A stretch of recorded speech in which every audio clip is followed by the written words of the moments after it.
Hi, my name's Jon Eeles. Welcome to Gawdy Green, or as it's now known, Brunswick Square. This is the site of one of the main Royalist artillery batteries during the Siege of Gloucester in 1643, shooting in that direction to try and take our walls down. So we're in Gawdy Green, Brunswick Square. We're where there were about 3 or 4 cannon during the Siege of Gloucester, brought in by the Royalist forces to bombard our walls, which are obviously in cannon shot there.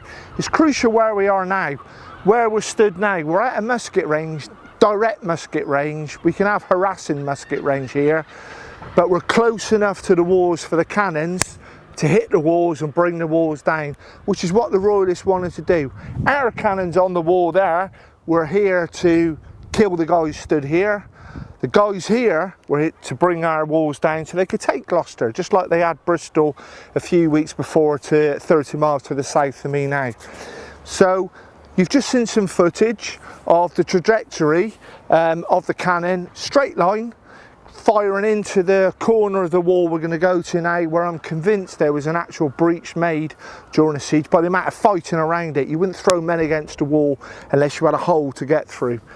There's also mortars fired into Gloucester. The biggest mortar in England at the time was actually fired in this area. Mortars fire a massive shot over into the city, and it exploded in this area and it killed the crew. And that would have been in this location where we are now. So, fantastic part of Gloucester. Artillery here, panged in the walls just in this direction.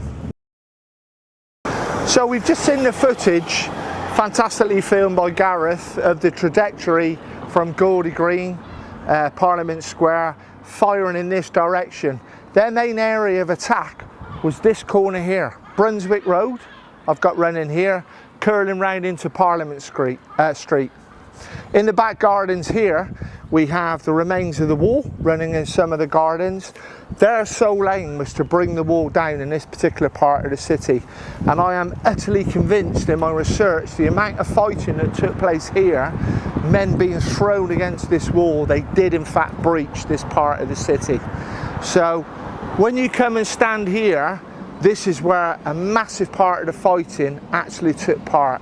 Around 80 cannon shot were fired on one day against this corner of the wall itself, desperately trying to widen the breach so the Royalist forces could storm here, fill the moat with faggots, which are basically bundles of sticks, and take Gloucester by storm. Here we are in G&W Furniture Store, bottom of Southgate Street. Beautiful, beautiful place if you want to come and buy some furniture, but more important to me, we've got remnants of the actual wall of Gloucester here. We've seen today where the cannons were located. We've seen the trajectory firing into the wall itself. Now we've actually got the wall itself here. These large bricks here are the Roman ones. They're the original Roman bricks that defended Gloucester during the Roman times. What I love about this part is it actually shows the hopscotch area of what the Civil War, what the Gloucester's wall was during the Siege of Gloucester.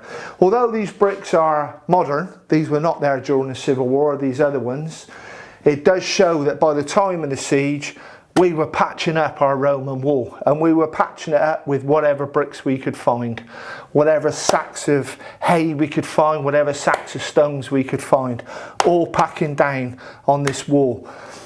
You've seen the cannonballs, where I often show the cannonballs itself. You look at this rock here, this Roman rock here, a cannonball would simply bounce off of that. What the Civil War soldiers were doing were aiming to bring down the smaller areas, and as I've already said, utterly convinced that just further down the wall here they made a breach that they could have got actually into Gloucester if we hadn't defended it so much. Thank you. People often ask me where the Civil War dead are from the siege. Our dead, they'll be in the churchyards actually within Gloucester itself. The ones we walk past every day when we're in town shopping. They would have been buried quickly, common men like me, no tomb, no headstone, get underground. Remember the siege, it was red hot, it was a really hot summer that year. Somebody's dead, you get them underground as quick as possible before the flies get to them. Horrible, simple as that. However, I'm stood before the tomb of one Civil War soldier we know who fought and died at Gloucester. This is Captain Johannes Freeman from Worcestershire, a royalist officer who was killed on the 14th of August looking at the fighting that was going on at that date. I think it would have been north of Gloucester, around the King's Own Rugby Club area. He was killed, only from Worcester, 30 miles up in that direction, but he's laid to rest here, and he's still here today at St Swithin's in Hempstead Churchyard. So it's worth coming in to see an actual soldier who fought in Gloucester. The churchyard itself, and why he's here, this looked to have been a churchyard for R&R, for the Civil War soldiers, the royalist soldiers. We're well out of range of artillery at Gloucester, which is over in that direction.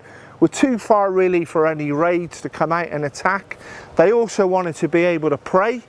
This was very religious times, so they got the church behind me. So they could come and pray. They could take a bit of time away from the fighting which was going over in this distance, and what we're about to see now, they could also get fresh drinking water. So we're at St Swithin's Church in Hempstead. We've just seen the grave of Johannes Freeman, and I've talked about where some of the dead, or where we know the dead will be actually in Gloucester itself. I also mentioned that this area was a bit of R&R for the royalist soldiers, get them out of the fighting, near a church where they could come and pray. God-fearing times, they needed to pray. What they also had here was an ancient spring. This is obviously more modern. The water is still flowing, as I've just discovered. I've just stood in the deep end of what's still flowing. So they could basically pray, out of fighting, and come and refill their canteens with fresh drinking water. So you can imagine all this area here. This is where the royalist forces would have taken time from the fighting in Gloucester, getting fresh water from here. Thank you.